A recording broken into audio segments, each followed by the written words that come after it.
How was the now iconic dance sequence created? Which mind-bending effect was the most difficult to create? And what advanced techniques were used to bring the monkey-butler to life? Hi, I'm Dylan. Let's go. Bending the universe. The Umbrella Academy boasts some really ambitious special effects. But let's start with the less obvious ones, like number 5's time and space jumps. The idea of literal jumps came out almost out of the blue in the early stages of the project. The visual effects team was doing camera tests with Aidan Gallagher, who was goofing off in between takes. So they just asked the young actor to do a little hop in the air. He did, and it was actually kinda neat, so the crew realized that they'd finally got it. It will help motivate you when you teleport, so why don't you run towards the camera, jump in the air, and then just walk out of frame, said Everett Burrell, the production visual effects supervisor.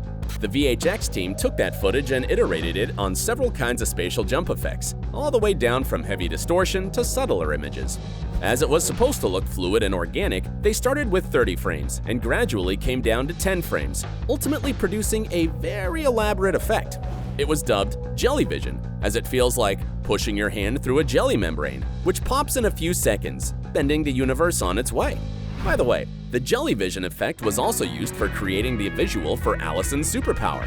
But in this case, the effect of her rumor had to be more subtle, just a little bit of air distortion. The iconic dance sequence. Halfway through the first episode of the Umbrella Academy, we see the 5 Hargeeves children dancing in their rooms at the same time. The camera alternates between rooms, showing us each sibling dancing. But then it slowly pans out and the Umbrella Academy headquarters starts to resemble a dollhouse. They think they're so different, showrunner Steve Blackman shared, but in that one moment with that one song playing, they're all dancing.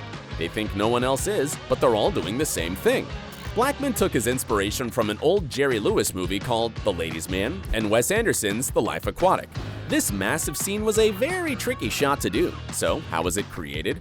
It's a fully VFX shot, revealed Blackman. We shot them all individually in their own rooms, and our VFX people did an incredible job of creating that shot, which is fully CG and animated. The production visual effects supervisor explained that each character was shot separately with the green screen behind them. Then the clean plates of their room were shot. Afterwards, they were mapped onto a 3D build of the mansion. And although the relationship between rooms wasn't actually true, it looked exactly how the showrunner wanted. A sort of cutaway dollhouse that we could see the different characters in. The man on the moon. The moon was definitely a challenge for the VFX team. In part, the reason for it was that it was only going to play once, and very briefly. If you remember, it's Luther's flashback of his super lonely days on the Earth's satellite. So they decided not to build anything practical for Tom Hopper to walk on. Yes, almost everything you see in that sequence is actually fake. The only real things were the spacesuit and the bungee cord attached to it.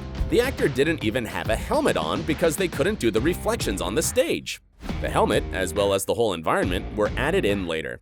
According to the VFX supervisor, they based the scene on NASA's photographs from the Apollo missions, but made them a little more interesting, like he lived in a crater. Apart from being more intriguing, the setting also allowed for the location to remain a mystery at first. The viewers aren't quite sure where Luther is until he gets up on that hill, and it's kind of a wow effect. Also, that scene was shot in high speed in order to give Tom Hopper a little bit of that 1/6 gravity vibe you have on the moon. The challenging apocalypse. The apocalypse played a lot in the season, so the team had to understand the continuity. Thanks to number 5, we see glimpses of it from the future, so there are different versions in it. It turns out only a small portion of the destroyed apocalyptic environment was built in real life. There was a pile of rubble, the facade of the Umbrella Academy mansion, and a couple of other buildings. The scenes were designed like an amphitheater of rubble, so when the characters were at the bottom of the amphitheater, the rubble would cover the skyline. But then occasionally the camera would go high and wide to reveal the scope of destruction. The great concept art was provided by the production designer, Mark Worthington, which set the tone.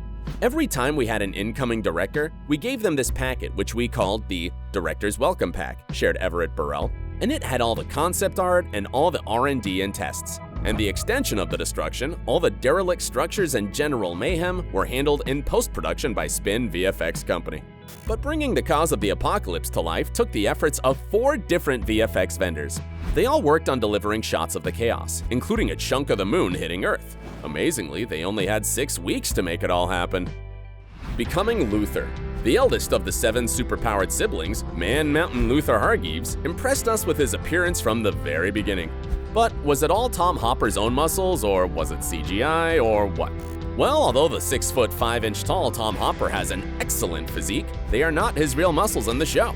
Initially, the showrunner wanted Hopper to get as big as he could, so he went through the process of bulking up, eating 15 meals a day, and also did a lot of martial arts training. However, at the last minute, it was decided that the actor should wear a muscle suit to achieve the signature primate look. A team of costume designers and prosthetic manufacturers worked together over the course of around a month to create Luther's look. And the final version of the Gorilla Man suit was manufactured by a specialized company, who built 2 identical versions in case one got damaged during filming. The amazing thing is that all his hair was hand-sewn into the suits. The team literally put in 1 hair at a time. It was a very painstaking and time-consuming process, so it's no wonder that they cost a fortune. That kept me up at night, shared the showrunner. I won't go into how much, but they're extremely expensive. Also, the bare-chested suit was delicate enough that it started to break down over time, especially during action scenes, or that rave scene in which Hopper danced for hours. But like any bulky costume, the muscle suit posed another problem. It was very, very hot to wear. Every take, I was like, I gotta get this off. It got crazy hot, revealed Tom Hopper. He had to drink a lot of water because he was sweating constantly. It's no wonder that when Hopper took off the suit after shooting the rave scene, it was just dripping inside. Maximal realism with Pogo. The advanced chimpanzee is definitely the most notable character on the Umbrella Academy, as this is an unparalleled CGI creation. His soulful eyes, the lines on his face and posture, the way he interacts with the principal characters, all giving a feeling of realism. So how did Pogo come to life? At first, the show creators were thinking about a guy in a suit that would perhaps be augmented with the CG head replacement. But later, the visual effects supervisor came up with the idea of talking to Weta Digital.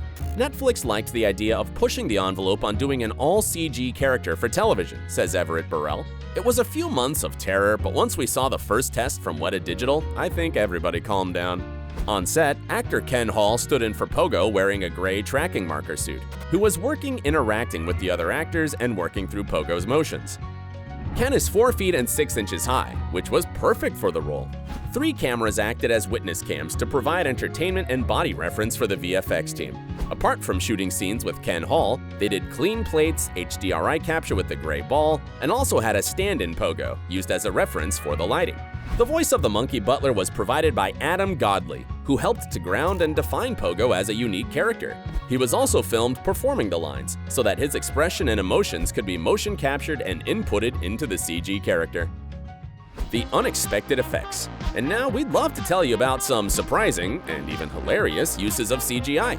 For example, Robert Sheehan recently revealed a nice little Easter egg about Klaus. On a video call with Tom Hopper, Robert admitted that his pubic hair had to be CGI'd out in post-production. What happened is that the leather trousers Robert wore in Season 1 started to loosen and stretch during filming. And this might have led to the trousers falling down a little more than the wardrobe department had planned.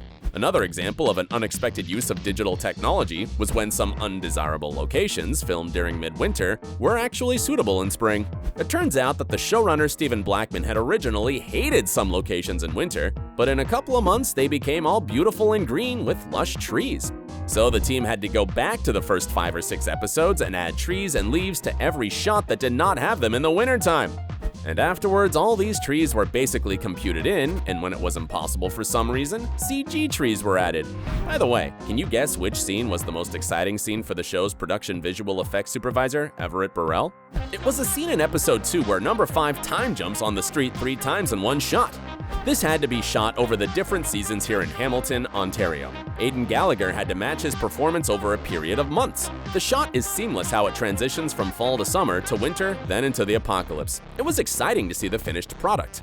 However, Burrell plans to deliver even bigger and bolder visual effects in the upcoming season of the show that will simply blow our minds. Are you going to binge watch Season 2 of The Umbrella Academy? Let us know in the comments, and thanks for staying with OSSA Movies.